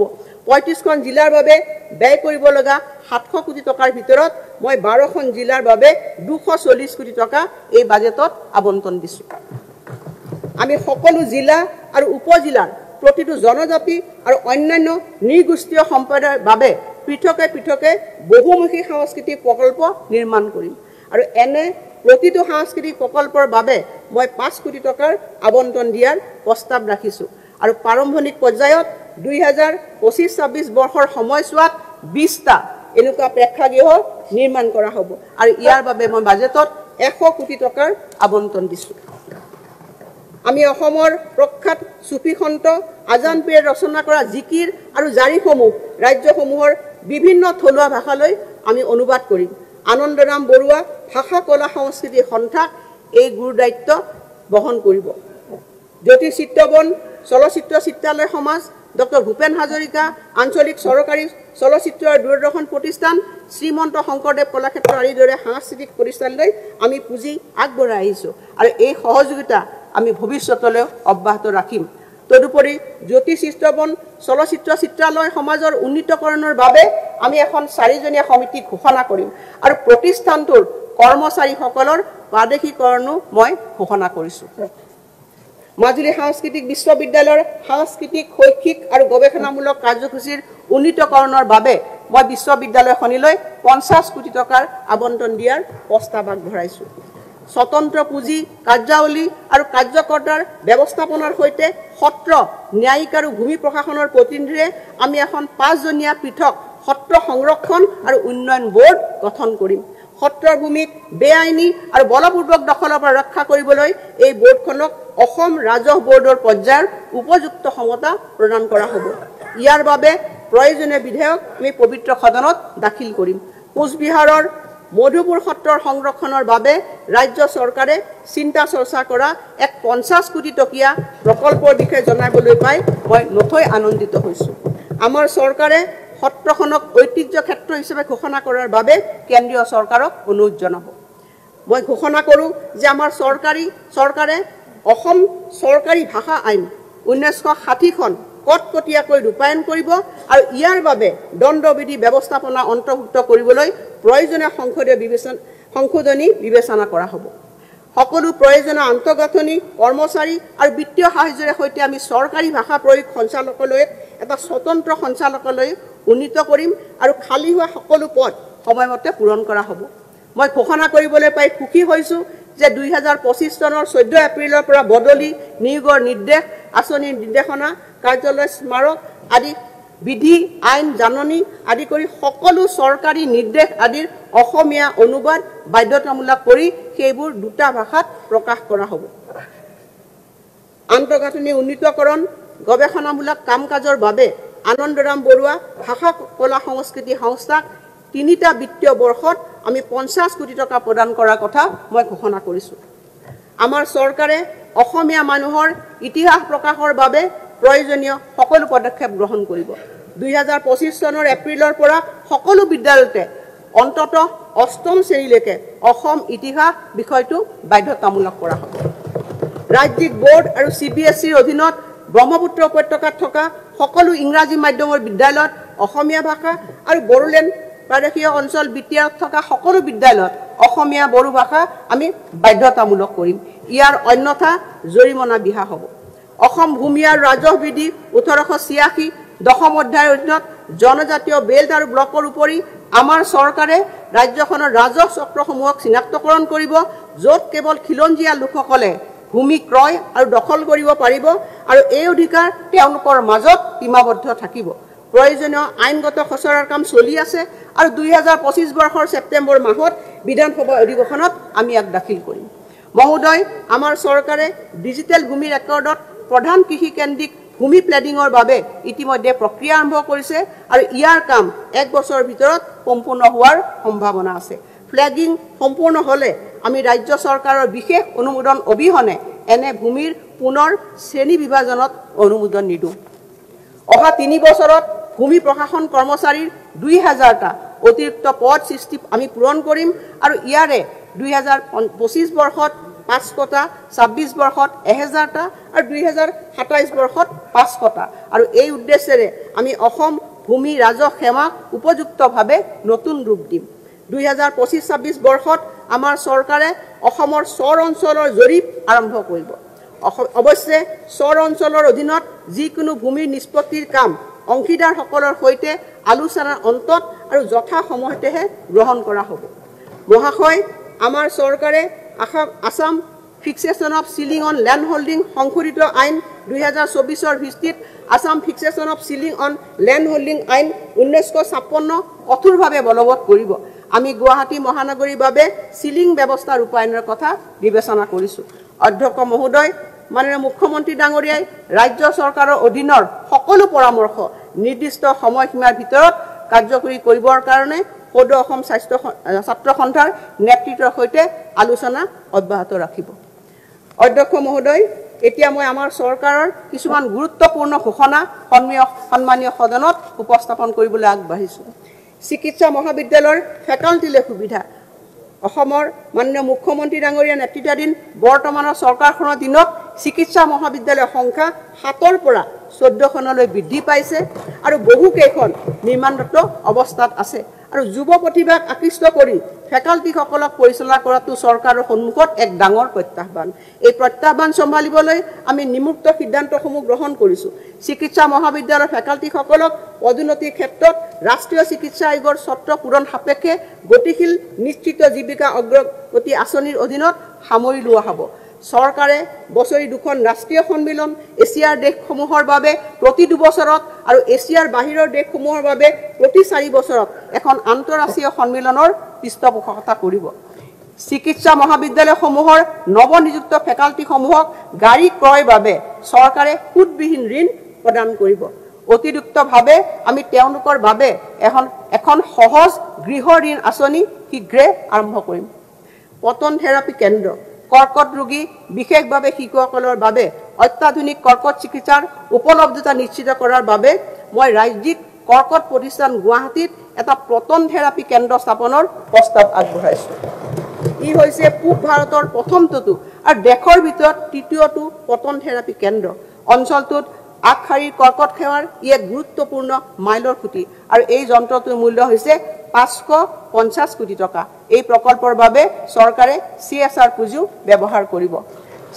স্বাস্থ্য সেৱাত হোৱা খৰতকীয়া আন্তঃগাঁথনি বিকাশৰ ফলত অসম চিকিৎসা পৰ্যটনৰ এক কেন্দ্ৰ হোৱাৰ দিশে অগ্ৰসৰ হৈছে আৰু আমি আগশাৰীৰ হাস্পতালসমূহক ৰেহাই মূল্যত ভূমি আৰু আন সুবিধা প্ৰদানেৰে অসমলৈ অনাৰ বাবে সক্ৰিয়ভাৱে কাম কৰি আছোঁ। অসম উচ্চ আৰু কাৰিকৰী শিক্ষাৰ বাবে পুঁজি যোগান আঁচনি। অধ্যক্ষ মহোদয়, কেন্দ্ৰীয় চৰকাৰৰ উচ্চ শিক্ষা পুঁজি যোগান সংস্থাৰ আৰ্হিত আমাৰ শৈক্ষিক প্ৰতিষ্ঠানসমূহক সহায় কৰাৰ উদ্দেশ্যে মই অসম উচ্চ শিক্ষা পুঁজি যোগান আঁচনি মুকলি কৰাৰ বাবে প্ৰস্তাৱ কৰিছোঁ। আৰু এই আঁচনিৰ মূল বৈশিষ্ট্যসমূহ হৈছে উচ্চ শিক্ষাৰ প্ৰতিষ্ঠানে নিজৰ আন্তঃগাঁথনি উন্নয়ন যন্ত্ৰপাতি ক্ৰয় কৰাৰ বাবে বেংকৰ পৰা লোন ল'ব পাৰিব। মূল ঋণৰ 25% ৰাজ্য চৰকাৰে ৰাজ সাহায্য হিচাপে প্ৰদান কৰিব আৰু এনে ঋণৰ সমুদায় সুদৰ দায়িত্ব ৰাজ্য চৰকাৰে বহন কৰিব। মই এইটোও কৈছোঁ যে প্ৰাৰম্ভিক পৰ্যায়ত এই আঁচনিখন ঐচ্ছিক ভিত্তিত হ'ব। এই সুবিধাৰ উপৰিও চৰকাৰে উচ্চ শিক্ষাৰ প্ৰতিষ্ঠানসমূহক মূলধনী ব্যয়ত সমৰ্থন আগবঢ়াই যাব। ডিব্ৰুগড় পলিটেকনিকক অভিযান্ত্ৰিক মহাবিদ্যালয়লৈ উন্নতিকৰণ। লাহোৱালত থকা ডিব্ৰুগড় পলিটেকনিকক এখন পূৰ্ণাংগ অভিযান্ত্ৰিক মহাবিদ্যালয়লৈ উন্নীতকৰণৰ কথা মই ঘোষণা কৰিলোঁ। আদৰ্শ বিদ্যালয়, গুণগত শিক্ষাৰ উপলব্ধতাৰ বিকাশ সাধন কৰাটো আমাৰ চৰকাৰৰ অন্যতম অগ্ৰাধিকাৰ। 218খন চাহ বাগিচা আদৰ্শ বিদ্যালয়ৰ 116খন ইতিমধ্যে কাৰ্যক্ষম হৈছে। এই বছৰত আমি আৰু 57খন আদৰ্শ বিদ্যালয় মুকলি কৰিম। এই পবিত্ৰ সদনত সন্মানীয় সদস্যসকলৰ আগত জনাবলৈ পাই মই সুখী হৈছোঁ যে এই বিদ্যালয়সমূহত 2024-25 বৰ্ষত নামভৰ্তিৰ সংখ্যা 57% বৃদ্ধি হৈছে। 25খন বড়ো মাধ্যমৰ বিদ্যালয়ক আদৰ্শ বিদ্যালয়লৈ উন্নীত কৰা হ'ব বুলি মই আজি ঘোষণা কৰিছোঁ। আমি বাণীকান্ত কাকতি কম্পিউটাৰ সাক্ষৰতা অনুষ্ঠানৰ লগত জড়িত শিক্ষকসকলৰ দৰমহা 20,000 টকালৈ বৃদ্ধি আৰু তেওঁলোকৰ সেৱা 60 বছৰলৈ সম্প্ৰসাৰিত কৰিম। কাৰ্বি আংলং, পশ্চিম কাৰ্বি আংলং আৰু ডিমা হাছাও জিলাক নিৰ্মল শক্তি আৰু পৰিৱেশ পৰ্যটন কেন্দ্ৰ হিচাপে গঢ়ি তোলাৰ পৰিকল্পনা। নৱীকৰণযুক্ত শক্তিৰ উৎসৰ ওপৰত গুৰুত্ব প্ৰদানেৰে কাৰ্বি আংলং, পশ্চিম কাৰ্বি আংলং, ডিমা হাছাও জিলাক মই অসমৰ নিৰ্মল শক্তি কেন্দ্ৰ হিচাপে গঢ়ি তুলিবলৈ প্ৰস্তাৱ গ্ৰহণ কৰিছোঁ। এই অঞ্চলটোৰ প্ৰাকৃতিক দৃশ্যৰাজি আৰু জৈৱ বৈচিত্ৰ্যই পৰিৱেশ পৰ্যটনক উদগনি যোগোৱাৰ লগতে কৰ্মসংস্থাপনৰ সৃষ্টি কৰিব। এক অৰ্থনৈতিক পথ হিচাপে বড়োলেণ্ড ক্ষেত্ৰীয় অঞ্চল ভাৰত আৰু ভূটানৰ মাজত ব্যৱস্থাপনা যোগাযোগ সম্প্ৰসাৰণৰ বাবে মই B3 অৰ্থাৎ ভূটান বড়োলেণ্ড আৰু বংগ উপকূলৰ বিকাশৰ পদক্ষেপৰ বিষয়ে ঘোষণা কৰিছোঁ, যাৰ দ্বাৰা যোগীঘোপা আৰু ফুলবাৰীৰ সৈতে সুচল সংযোগ স্থাপন কৰা হ'ব। ইয়াৰ দ্বাৰা সীমান্তৰ দুয়োপাৰৰ মাজৰ সম্পৰ্ক শক্তিশালী কৰাৰ লগতে এই অঞ্চলত আৰ্থিক কাৰ্যকলাপক উৎসাহ যোগাই পাৰদৰ্শী বাণিজ্য আৰু পৰিবহণ ব্যৱস্থা সহজসাধ্য কৰি তুলিব পৰা যাব। যোগীঘোপাত এটা বিশেষ অৰ্থনৈতিক মণ্ডল গঢ়ি তোলাটো আমি অগ্ৰাধিকাৰ প্ৰদান কৰিছোঁ। আঞ্চলিক চুক্তিৰ কাৰ্য ৰূপায়ণ আৰু আন্তঃগাঁথনি বিকাশত গুৰুত্ব আৰোপ কৰি এই বছৰত 6ষ্ঠ অনুসূচীৰ অঞ্চলসমূহত উন্নয়নৰ বাবে পৰ্যাপ্ত পুঁজি আবণ্টন কৰা হৈছে। বড়োলেণ্ড ক্ষেত্ৰীয় পৰিষদ BTCৰ বাবে 1,143 কোটি টকা ধাৰ্য কৰা হৈছে। মই কাৰ্বি আংলং স্বায়ত্তশাসিত পৰিষদৰ বাবে 6,100 কোটি টকা 621 কোটি টকা ধাৰ্য কৰিছোঁ আৰু উত্তৰ কাছাৰ পাৰ্বত্য স্বায়ত্তশাসিত পৰিষদৰ বাবে 306 কোটি টকা ধাৰ্য কৰা হৈছে। ইয়াৰ উপৰিও চৰকাৰে পৰিষদ কৰ্তৃপক্ষসমূহক প্ৰতিষ্ঠা ব্যয় সাহায্য আগবঢ়োৱাৰ ব্যৱস্থাও অব্যাহত ৰাখিব। নতুন প্ৰশাসনিক বিভাগসমূহৰ সৃষ্টি এই বছৰ আমাৰ চৰকাৰে লক্ষ্যভিত্তিক উন্নয়ন আগুৱাই নিবলৈ দুটা নতুন বিভাগ গঠন কৰিছে। ষ্টাৰ্টআপ ইনকিউবেশ্যন আৰু উদ্ভাৱন বিভাগৰ বাবে মই 60 কোটি টকা আৰু বৰাক উপত্যকা উন্নয়ন বিভাগৰ বাবে 100 কোটি টকা ধাৰ্য কৰিছোঁ। লোক নিৰ্মাণ গৃহ আৰু ৰাষ্ট্ৰীয় ঘাইপথ বিভাগৰ পৰা লোক নিৰ্মাণ স্বাস্থ্য আৰু শিক্ষা নামে এটা নতুন বিভাগ গঠন কৰা হ'ব আৰু এই বিভাগটোৱে স্বাস্থ্য আৰু শিক্ষা খণ্ডৰ অন্তৰ্গত আন্তঃগাঁথনি নিৰ্মাণৰ ওপৰত গুৰুত্ব প্ৰদান কৰিব আৰু এই বিভাজন সংমণ্ডল স্তৰলৈকে নিম্ন পৰ্যায়লৈ হ'ব। মাছ, কণী আৰু গাহৰি উৎপাদনত স্বাৱলম্বিতা অসমত কণী উৎপাদনৰ ক্ষেত্ৰত স্বাৱলম্বিতা অৰ্জন আৰু হাঁহ কুকুৰা খণ্ডৰ বাণিজ্যিকৰণ নীতি ৰূপায়ণৰ দিশত মই 24 কোটি টকা আবণ্টন কৰিছোঁ। গাহৰিৰ কৃত্ৰিম প্ৰজননৰ অভিযানৰ লগতে গাহৰিৰ প্ৰজনন কাৰ্যসূচীৰ প্ৰসাৰৰ বাবে মই কানাডাৰ প্ৰজাতিৰ আমদানি কৰাৰ কথা ঘোষণা কৰিছোঁ, যাতে অসমত থকা গাহৰিৰ বংশানুক্ৰমিক উন্নীতকৰণ সম্ভৱ হৈ উঠে আৰু ইয়াৰ বাবে মই 11 কোটি টকা আবণ্টন দিছোঁ। পশু চিকিৎসা সেৱাক শক্তিশালী কৰাৰ অৰ্থে 2025 চনৰ অক্টোবৰৰ ভিতৰত গুৱাহাটী, বোকাঘাট আৰু ডিব্ৰুগড়ত 3খন পোহনীয়া জীৱৰ হাস্পতাল কাৰ্যক্ষম উঠিব আৰু ইয়াৰ উপৰিও কামৰূপ, গোলাঘাট, লখিমপুৰ, তিনিচুকীয়াত 4খন মাল্টি কেয়াৰ পশু চিকিৎসা নিৰ্মাণৰ কাম চলি আছে আৰু শিৱসাগৰত 5খন এনে চিকিৎসালয়ৰ কাম আৰম্ভ কৰা হৈছে আৰু মই ইয়াৰ বাবে 24 কোটি টকা ধাৰ্য কৰিছোঁ। মাছৰ খাদ্য, গাহৰিৰ মাংস আৰু কণীৰ ক্ষেত্ৰত আত্মনিৰ্ভৰশীলতা সুনিশ্চিত কৰিবৰ বাবে ল'বলগীয়া পদক্ষেপ সম্পৰ্কে পৰামৰ্শ প্ৰদান কৰিবলৈ আমাৰ চৰকাৰে এখন কমিটি গঠন কৰিব। দুগ্ধ উন্নয়ন এই ক্ষেত্ৰত স্বাৱলম্বিতা অৰ্জন কৰিবলৈ যোৰহাট, ধেমাজি আৰু ডিব্ৰুগড়ত 3টা নতুন দুগ্ধ সংসাধন প্ৰকল্পৰ লগতে বজালিত এটা এনে প্ৰকল্প স্থাপন হ'ব। আনুষ্ঠানিক দুগ্ধ খণ্ডত প্ৰতিদিনে 10 লাখ লিটাৰ দুগ্ধ সংসাধনৰ ক্ষেত্ৰত ই এক বৃহৎ পদক্ষেপ। পঞ্জীয়নভুক্ত দুগ্ধ সমবায় সমিতিৰ অধীনত ক্ষুদ্ৰ দুগ্ধ পালকসকলৰ ওপৰত আৰ্থিক বোজা লাঘৱৰ বাবে এনে দুগ্ধ পালকসকলৰ প্ৰতি লিটাৰ গাখীৰত 5 টকাকৈ ৰাজ সাহায্য প্ৰদান কৰা হ'ব আৰু ইয়াৰ পৰা প্ৰায় 18,000 গৰাকী দুগ্ধ পালক উপকৃত হ'ব। সমবায় ক্ষেত্ৰৰ বৃদ্ধিক উৎসাহিত কৰা আৰু মই এই ক্ষেত্ৰত প্ৰস্তাৱিত অনুমোদিত শ্বেয়াৰ মূলধনৰ পঞ্জীয়ন মাচুল বৰ্তমানৰ 1% পৰা 0.5%লৈ হ্ৰাস কৰাৰ সিদ্ধান্ত গ্ৰহণ কৰিছোঁ। ভূমি নীতি সংস্কাৰ ভূমি আবণ্টনৰ বাবে সৰলীকৃত প্ৰক্ৰিয়াৰ জৰিয়তে অতি ক্ষুদ্ৰ উদ্যোগসমূহক ব্যৱসায় প্ৰতিষ্ঠা কৰাত উৎসাহ যোগাবলৈ ভূমিৰ শ্ৰেণীৰ পৰিৱৰ্তনৰ বাবে মাচুল পৰিশোধ কৰাৰ সাপেক্ষে কৃষি ভূমিৰ পৰা ইটা ভাটাৰ বাহিৰে অন্যান্য অতি ক্ষুদ্ৰ উদ্যোগৰ ব্যৱহাৰ কৰা ভূমিৰ শ্ৰেণী পৰিৱৰ্তনৰ বিষয়ে মই ঘোষণা কৰিছোঁ। ইয়াৰ অধীনত কৃষি সংসাধন আৰু দুগ্ধ ক্ষেত্ৰত অগ্ৰাধিকাৰ প্ৰদান কৰা হ'ব। কৃষি ভূমিৰ পৰা হাইড্ৰকাৰ্বন অন্বেষণৰ পৰা ভূমিৰ শ্ৰেণী পৰিৱৰ্তনৰ বাবে অইল ইণ্ডিয়া কোম্পানী আদিৰ দৰে বহুতো কোম্পানীৰ প্ৰস্তাৱ নিষ্পত্তি নোহোৱাকৈ পৰি থাকে। মাচুল পৰিশোধ সাপেক্ষে ভূমিৰ শ্ৰেণী পৰিৱৰ্তনৰ বাবে আমাৰ চৰকাৰে প্ৰাসংগিক আইনৰ এক ব্যৱস্থা আনিব। শক্তি ক্ষেত্ৰত সেউজ শক্তিৰ বৃদ্ধি ব্যৱহাৰ কৰাৰ উদ্দেশ্যে কৃষি ভূমিৰ পৰা সেউজ শক্তিৰ উদ্দেশ্যে ভূমিলৈ শ্ৰেণী পৰিৱৰ্তনৰ বাবে আমি একে ধৰণৰ ব্যৱস্থাপনা আনিম। সাংস্কৃতিক আৰু শিক্ষা অনুষ্ঠানসমূহৰ দৰে অব্যক্তিগত বৈধ সংস্থাসমূহৰ বাবে ভূমি আবণ্টনৰ প্ৰক্ৰিয়া অধিক খৰতকীয়া কৰা হ'ব। বৰ্তমানলৈ 43,290খন এনে আবেদন আমি লাভ কৰিছোঁ আৰু এই বৰ্ষৰ শেষফালে আমি এনে প্ৰতিষ্ঠানসমূহৰ ভূমি আবণ্টন নিষ্পত্তিসমূহ সম্পূৰ্ণ কৰিম। চৰকাৰে খিলঞ্জীয়া লোকসকলৰ ভূমিৰ অধিকাৰ অধিক দৃঢ় আৰু সুৰক্ষিত কৰিবলৈ ইতিমধ্যে প্ৰস্তাৱিত 846খন গাঁৱৰ ভিতৰত অনুসূচিত জাতি জনজাতিৰ জনসংখ্যা প্ৰধান গাঁওসমূহ বাছি উলিয়াই সেইসমূহক ক্ষুদ্ৰ জনজাতীয় বেল্ট আৰু ব্লক হিচাপে অধিসূচিত কৰিব।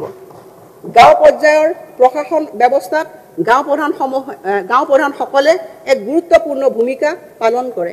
মই 1 অক্টোবৰ 2025 বৰ্ষৰ পৰা তেওঁলোকৰ সহায়ৰ বাবে পাৰিতোষিক 9,000 টকাৰ পৰা 14,000 টকালৈ বৃদ্ধিৰ প্ৰস্তাৱ ৰাখিছোঁ। অতীতৰ সংঘাত পৰিহাৰ কৰি উজ্জ্বল ভৱিষ্যত গঢ়া। অধ্যক্ষ মহোদয়, বড়োলেণ্ড ক্ষেত্ৰীয় পৰিষদত বিগত সময়ছোৱাত দুখজনক জনগোষ্ঠীয় সংঘৰ্ষ দেখিবলৈ পোৱা গৈছিল, য'ত 6 লাখকৈ অধিক লোক ক্ষতিগ্ৰস্ত হৈছিল, বহু পৰিয়াল বেদনাত ভুগিব লগা হৈছিল। এই পৰিয়ালসমূহৰ বেছি সংখ্যকে সাহায্য আৰু পুনঃসংস্থাপন লাভ কৰিছিল যদিও 4,000তকৈ অধিক পৰিয়ালে এতিয়াও সাহায্য নোপোৱাকৈ আছে। নিৰ্যাতিতসকলৰ ন্যায় আৰু মৰ্যাদা প্ৰদান কৰিবৰ কাৰণে মই এই বাজেটত অতিৰিক্ত 30 কোটি টকাৰ প্ৰস্তাৱ আগবঢ়াইছোঁ। আত্মসমৰ্পণকাৰী পুনৰ গোটৰ সংস্থাপন আৰু একত্ৰীকৰণ।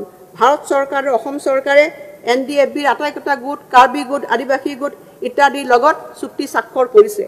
ইতিমধ্যে এই আত্মসমৰ্পণকাৰী গোটসমূহৰ পুনৰ সংস্থাপন আৰু আৰ্থ-সামাজিক সংহতিৰ বাবে আমাৰ চৰকাৰ প্ৰতিশ্ৰুতিবদ্ধ আৰু এই পদক্ষেপক সমৰ্থন দিয়াৰ বাবে মই 98 কোটি টকা ব্যয় কৰিবৰ কাৰণে ঘোষণা কৰিছোঁ।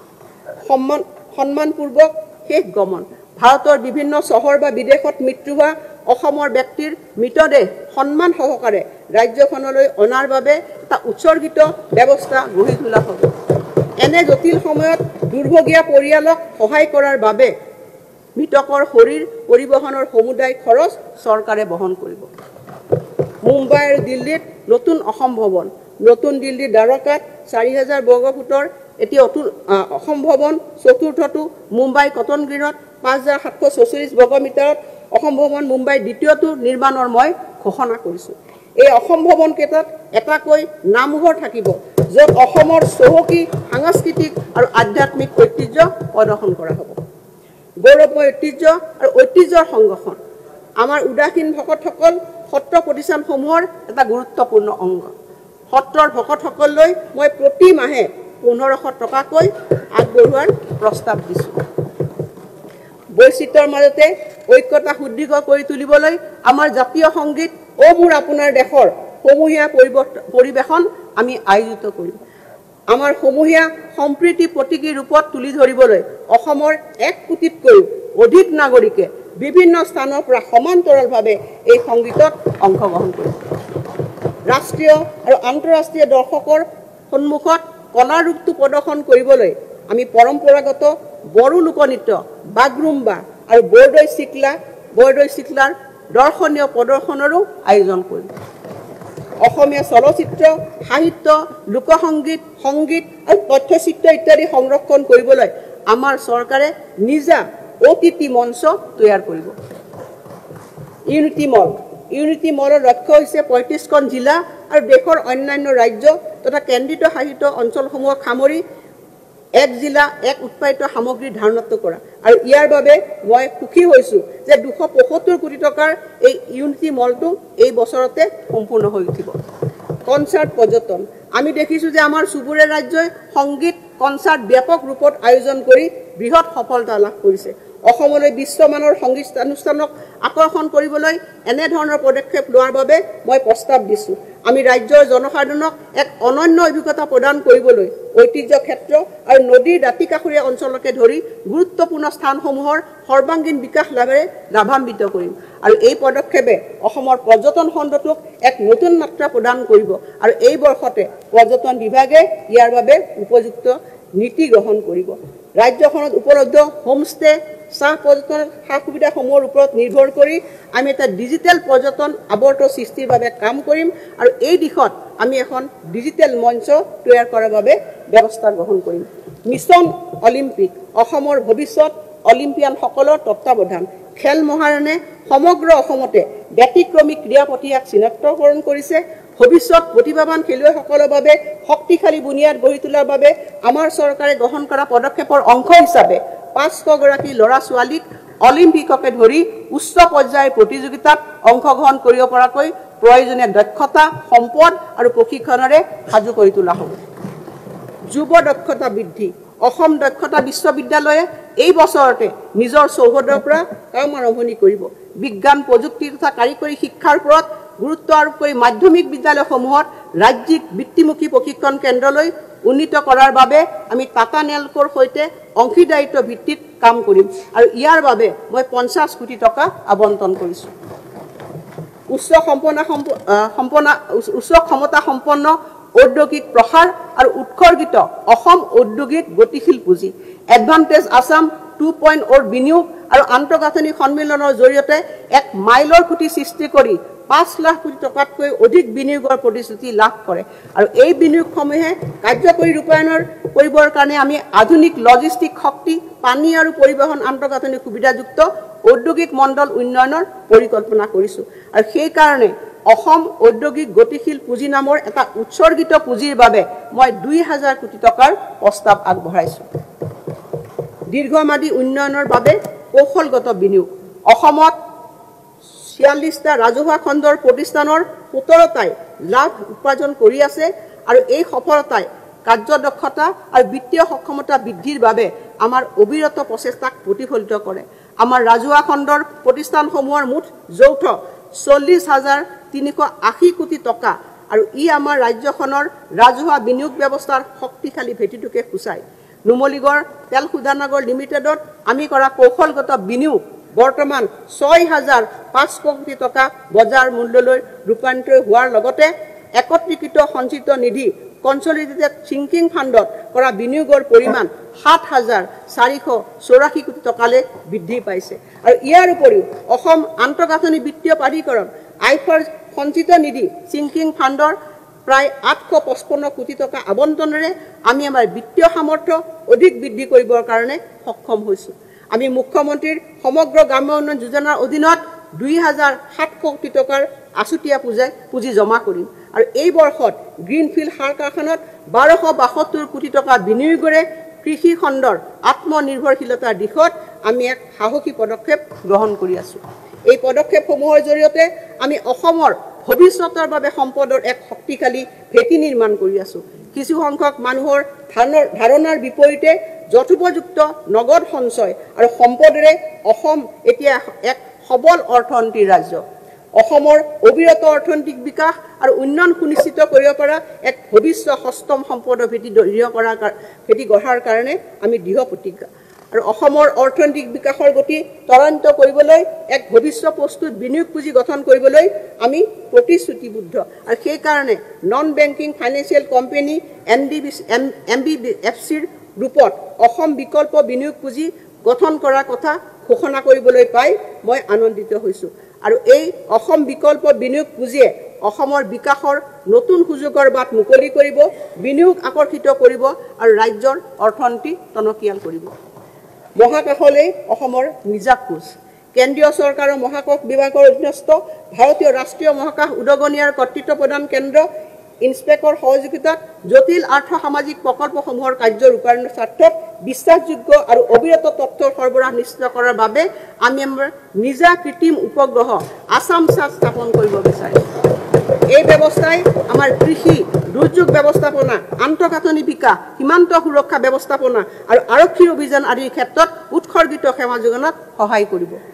ইনস্পেচ আৰু ভাৰতীয় মহাকাশ গৱেষণা সংস্থা ইছৰৰ সহযোগিতাত অসমৰ মহাবিদ্যালয়ৰ ছাত্ৰ ছাত্ৰীসকলক পৰীক্ষামূলক কৃত্ৰিম উপগ্ৰহ নিৰ্মাণ কাৰ্যত জড়িত কৰি আমি তেওঁলোকৰ কল্পনা শক্তিক উজ্জীৱিত কৰিব পাৰিম।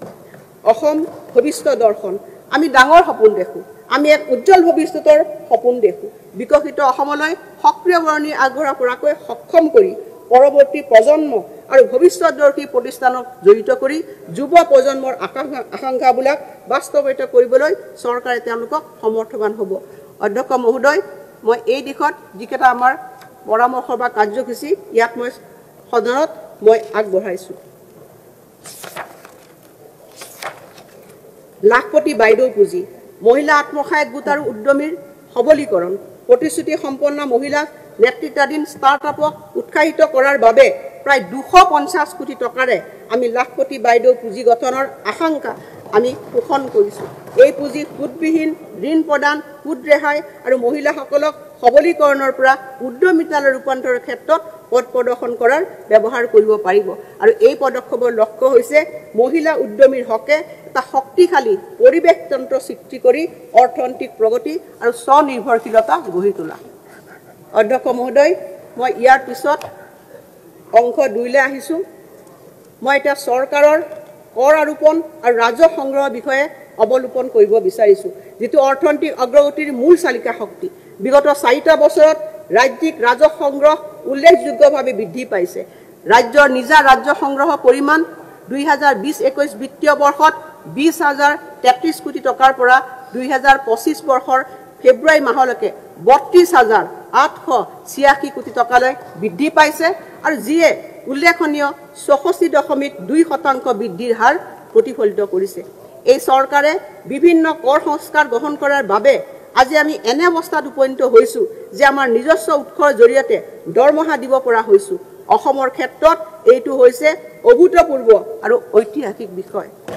বাণিজ্যিক কৰ, 2023-24 বিত্তীয় বৰ্ষত কৰ আৰোপণৰ বিভাগে 22,580 কোটি টকা সফলতাৰে সংগ্ৰহ কৰি তাৰ আগৰ বছৰৰ তুলনাত 15% বৃদ্ধি কৰিবলৈ সক্ষম হৈছে।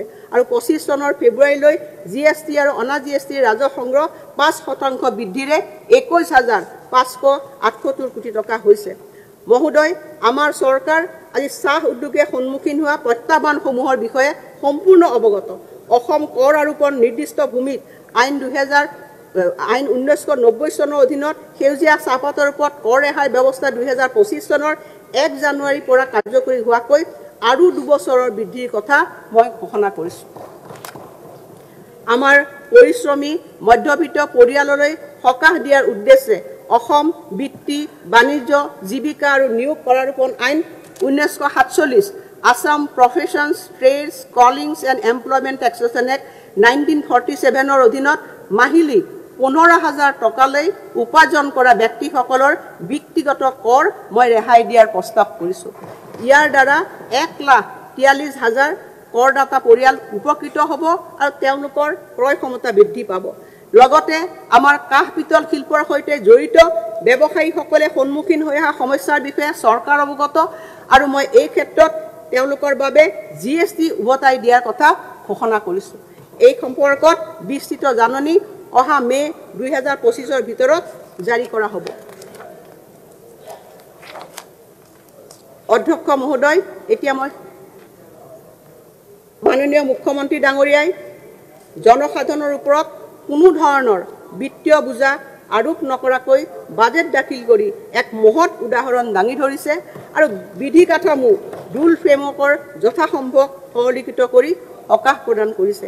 তেখেতৰ দৰ্শনক অনুসৰণ কৰি জনসাধাৰণৰ ওপৰত কোনো ধৰণৰ অতিৰিক্ত কৰ আৰোপ নকৰাৰ নিশ্চিতি প্ৰদানেৰে মই আজি মোৰ বাজেট উত্থাপন কৰিবলৈ পাই গৌৰৱ অনুভৱ কৰিছোঁ। এতিয়া বাজেট প্ৰাকলনে আহিছোঁ। অধ্যক্ষ মহোদয়, 2025-26 বৰ্ষৰ বাজেট প্ৰাকলনত ৰাজ্যখনৰ একত্ৰিত নিধিত মুঠ 1,55,428.75 কোটি টকাৰ প্ৰাপ্তি প্ৰদৰ্শন কৰা হয়। ইয়াৰে 1,17,225.97 কোটি টকা ৰাজহ শিতানত আৰু বাকী থকা 38,202.78 কোটি টকা মূলধন শিতানত। বিভিন্ন উৎসৰ পৰা অহা একত্ৰিত নিধিৰ আনুমানিক প্ৰাপ্তিৰ হিচাপ মই তালিকা 1 নম্বৰত উল্লেখ কৰিছোঁ। ৰাজহ শিতানত 1,05,485.17 কোটি টকা আৰু উপনিমিত্ত কণ্টিনজেঞ্চি পুঁজিৰ অধীনত 2,000 কোটি টকা যোগ হোৱাৰ পিছত সৰ্বমুঠ আদায়ৰ পৰিমাণ হ'ব 2,06,262,913.92 কোটি টকা। ইয়াৰ বিপৰীতে 2025-26 বৰ্ষত ৰাজ্যখনৰ একত্ৰিত নিধিৰ পৰা সৰ্বমুঠ ব্যয়ৰ পৰিমাণ 1,55,958.14 কোটি টকা হ'ব বুলি অনুমান কৰা হৈছে আৰু ইয়াৰে ৰাজহ শিতানত 1,17,225.96 কোটি টকা আৰু মূলধনী শিতানত 38,759.18 কোটি টকা 2025-26 বৰ্ষত একত্ৰিত নিধিৰ মঞ্জুৰি অনুযায়ী ব্যয়সমূহৰ প্ৰাক্কলন তালিকা 2 নম্বৰত দেখুওৱা হৈছে ৰাজহুৱা শিতানত ব্যয় হ'ব 1,09,74.10 কোটি টকা আৰু কন্টিজেন্সি পুঁজিৰ অধীনত 2,000 কোটি টকাৰে বছৰটোৰ সৰ্বমুঠ প্ৰাক্কলিত ব্যয় হ'ব প্ৰায় 2,60,959.24 কোটি টকা এইদৰে বছৰটোত হোৱা প্ৰাক্কলিত লেনদেনৰ বাবে আনুমানিক 1954.68 কোটি টকা ৰাহি হ'ব আৰু ইয়াৰ লগতে আৰম্ভণি ঘাটি 2,574.95 কোটি টকা মিলালে 2025-26 বৰ্ষৰ শেষলৈ বাজেট ঘাটিৰ পৰিমাণ 620.27 কোটি টকা হ'বগে মই অসমৰ সমূহ জনসাধাৰণলৈ আগন্তুক ৰঙালী বিহুৰ আন্তৰিক শুভেচ্ছা জ্ঞাপন কৰিছোঁ অসম আমাৰ ৰূপহী গুণৰ উনাই শেষ ভাৰতৰে পূৰ্ব দিশৰ সূৰ্য উঠা দেশ অধ্যক্ষ মহোদয় ডক্টৰ ভূপেন হাজৰিকাৰ গানৰ এই কলিৰে মই বাজেট ভাষণৰ সামৰণি মাৰিছোঁ ধন্যবাদ সদন 11 মাৰ্চ 2025 পুৱা 9:30 বজালৈ স্থগিত ৰখা হ'ল